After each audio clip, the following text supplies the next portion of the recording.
ఆంధ్రప్రదేశ్ రాష్ట్రం ఎలక్షన్స్ పైన భారతదేశంలో ఉండే ప్రతి ఒక్క న్యూస్ ఛానల్ ఈరోజు మాట్లాడుకునే పరిస్థితి. చాలా టైట్లీ ఫాట్ అవుట్ ఎలక్షన్.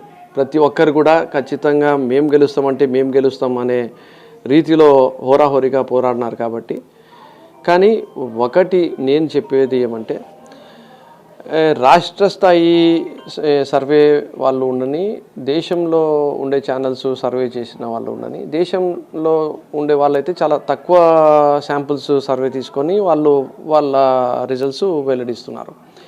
రాష్ట్ర స్థాయిలో ఉండే సర్వే ఏజెన్సీస్ కూడా మహా అంటే జిల్లా హెడ్ క్వార్టర్లు లేదంటే నియోజకవర్గ తాలూకా హెడ్ క్వార్టర్ల వరకే వాళ్ళు వెళ్ళింటారు. కానీ మిగతా మండలాల్లో కానీ లేదంటే గ్రామాల వరకు మాత్రము వాళ్ళ శాంపుల్ సర్వే చేసిండరు అనేది నా నమ్మకం. రెండో అంశం ఏమిటంటే, వాళ్ళు మహిళల వరకు వెళ్ళి వాళ్ళ శాంపుల్ తీసుకోలేని పరిస్థితిలో ఉంటారని చెప్పి నా రెండో నమ్మకం.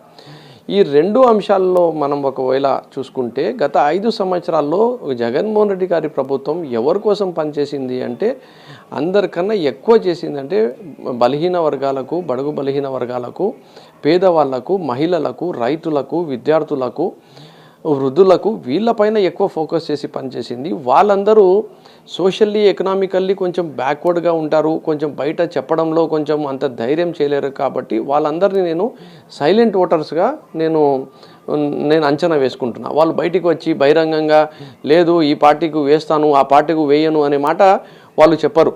మమ్మల్ని జగన్మోహన్ రెడ్డి గారు మంచిగా చూసుకున్నాడు. జగన్మోహన్ రెడ్డి గారిని కాపాడుకోవాల్సిన బాధ్యత మనపైన ఉంది. మనం చేసే పని అది గుప్తంగా చేయాలి. ఎక్కడ మనం మన వైఖరిని వెల్లడించాల్సిన అవసరం లేదు అనే రీతిలో వాళ్ళందరూ పోయింటారు. ఎందుకంటే గత 5 సంవత్సరాల్లో కరోనా సమయంలో ఉండని, లేదంటే ఎమ్మెల్యేలు ప్రతి ఇంటికి గడప గడపకు మన ప్రభుత్వం పరంగా ఉండని, జగననే నువ్వే నమ్మకం అనే ప్రోగ్రాం ప్రకారంగా ఉండని, జగనన్న సురక్ష ఉండని, జగనన్న ఆరోగ్య సురక్ష ఉండని, సచివాలయం ఉండని, కంటి వెలుగు క్యాంప్స్ ఉండని, ఈ నాడు నేడులో స్కూల్స్ ఉండని, ఆర్బీకే సెంటర్లు ఉండని, నాడు నేడులో హాస్పిటల్స్ ఉండని, ఇవన్నీ కూడా ఇంత పని అనేది ఏ ప్రభుత్వం ఇంతకుముందు ఎప్పుడు కూడా చేయలేదు. సో వీళ్ళు ఇవన్నీ గమనించినారు. 5 సంవత్సరం నిత్యం ప్రజల్లోనే ఈ ప్రభుత్వం పనిచేసింది. కాబట్టి ఖచ్చితంగా ఈ సర్వేలు అందరూ ఏవైతే నంబర్లు వెల్లడిస్తున్నారో దానికన్నా చాలా గొప్పగా ఇంకా బలంగా వైఎస్ఆర్ కాంగ్రెస్ పార్టీ ప్రభుత్వం క్లీన్ స్వీప్ దిశగా ఆంధ్రప్రదేశ్ రాష్ట్రంలో మరొక్కసారి జగన్మోహన్ రెడ్డి గారిని ముఖ్యమంత్రి చేసుకోబోతున్నది అనేది వైఎస్ఆర్ కాంగ్రెస్ పార్టీలో ఉండే ప్రతి నాయకుడు కార్యకర్త నమ్ముతున్నాడని చెప్పి మీ ద్వారా తెలియజేసుకుంటున్నాను.